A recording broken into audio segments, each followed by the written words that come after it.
सूरज रोटी की कहानी।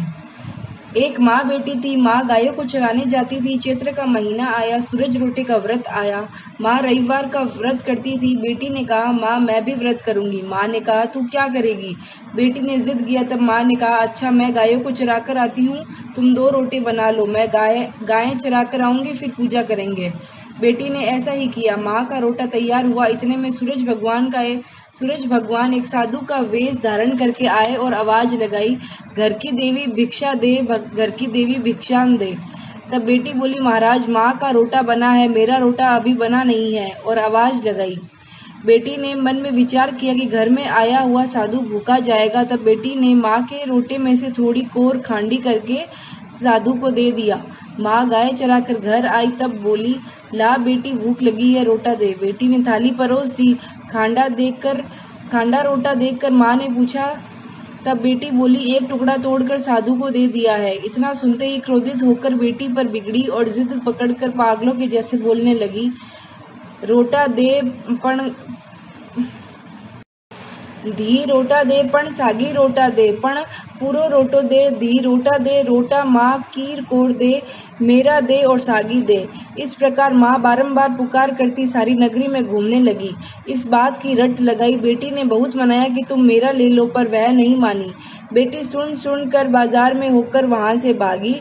पीछे पीछे उसके माँ पागलों की तरह पुकारती चली गई। भागती भागती वीरान जंगल में पहुंच गई। बेटी डर के मारे विश्राम करने के लिए पीपल के झाड़ के पर चढ़ गई। ऐसा करते करते 2-4 दिन हो गए। वह भूखी प्यासी बैठी थी। सूरज भगवान को उस पर दया आई।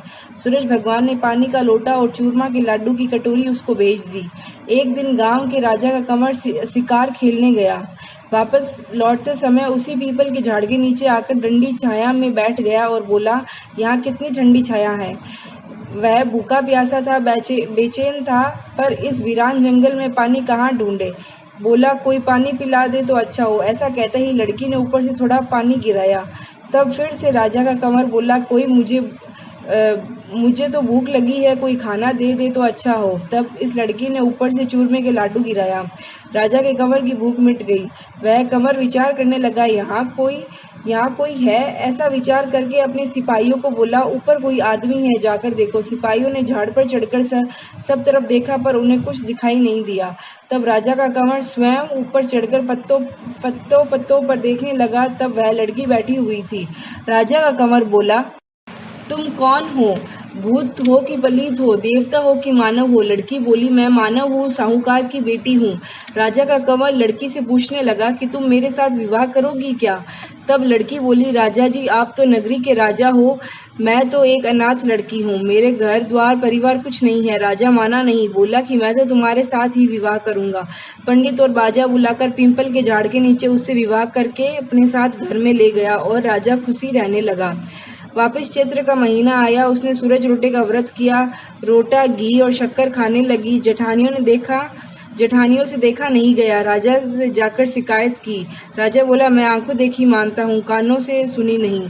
जेठानियों ने राजा को आड़ से दिखाया। राजा कमरे में गया। राजा को देखकर उसने रोटा घुटने के नीचे छिपा लिया। राजा ने पूछा, घुटने के नीचे क्या है? उसने सूरज भगवान से प्रार्थना कि हे भगवान आज मेरी लाज रखना। घुटने के नीचे देखे तो सोने का चक्र था। राजा ने पूछा, यह तुम्हारे पास कहाँ से आया?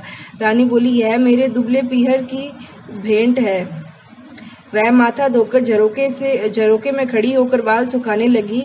नीचे से माँ निकली। वह धी रोटा सागी कोर कहती घूम रही थी। बेटी को पहचान कर बोली, धी रोटा दे पण सागी रोटो दे, पण पूरो रोटो दे, धी रोटा दे, रोटा माँ कीर कोर दे, मेरा दे और सागी दे। बेटी सोची कि मैं राजा की रानी हूँ, देश की धीरानी हूँ, लोग क्या कहेंगे। सिपाहियों को हुक्म दिया। उन्होंने डोकरी को लाकर एक कोठी में बंद कर दिया। राजा को मालूम पड़ी। रानी जी ने एक डोकरी को ताले में बंद कराई है। राजा बोला, रानी जी चाबी दो। इसने 6 कोठे की चाबी दी, 7वें कोठे की चाबी नहीं दी। राजा जी हट करके 7वें कोठे की चाबी लेकर कोठी खोलकर देखे तो सामने सोने की प्रतिमा खड़ी थी। तब राजा जी रानी जी से पूछने लगे, यह क्या है? रानी ने उत्तर दिया, यह मेरे दुबले पीहर की भेंट है। राजा के मन में आई, ऐसा ससुराल तो मुझे देखने जाना है। राजा जी बोले, आपका पीहर देखना है। रानी बोली, राजा जी मेरा पीहर कहाँ है? आप तो मुझे पीपल के झाड़ के नीचे से विवाह करके लेके आए थे।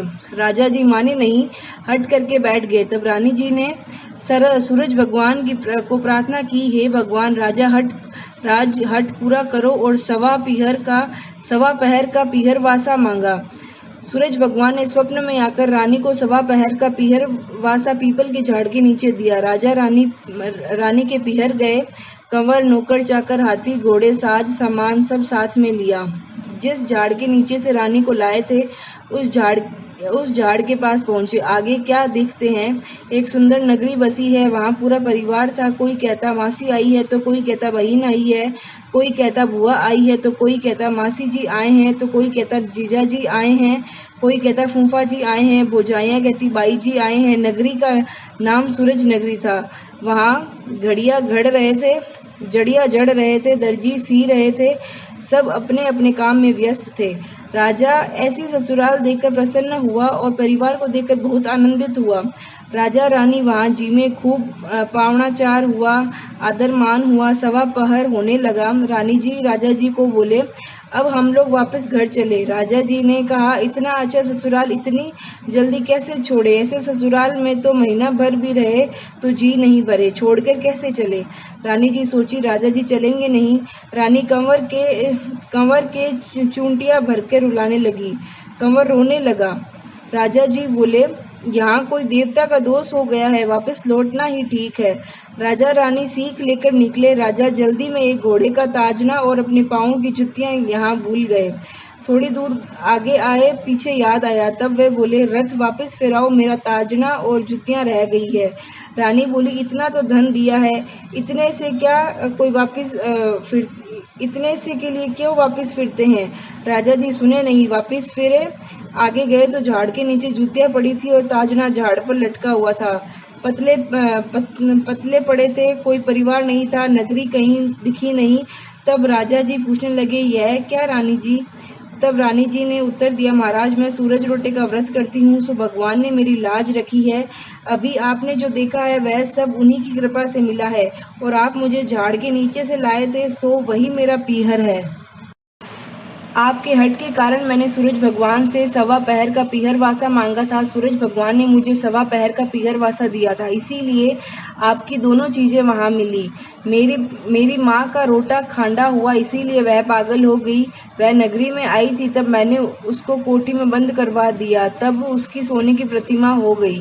फिर राजा जी ने नगरी में ढिंढोरा पिटवाया और चैत्र की रविवार को सूरज रोटे का व्रत कराना। पीहर वासा के लिए सब लोग सूरज रोटे का व्रत करने लगे। हे सूरज भगवान, उसको पीहर वासा दिए, जैसे सबको देना, उस पर कृपा की वैसे सब पर करना। कहानी कहने वाले को, हुंकारा भरने वाले को, सुनने वाले को, सब पर कृपा करना। हे भगवान, शकल को टूटना, सकल के छेड़े हमें भी टूटना।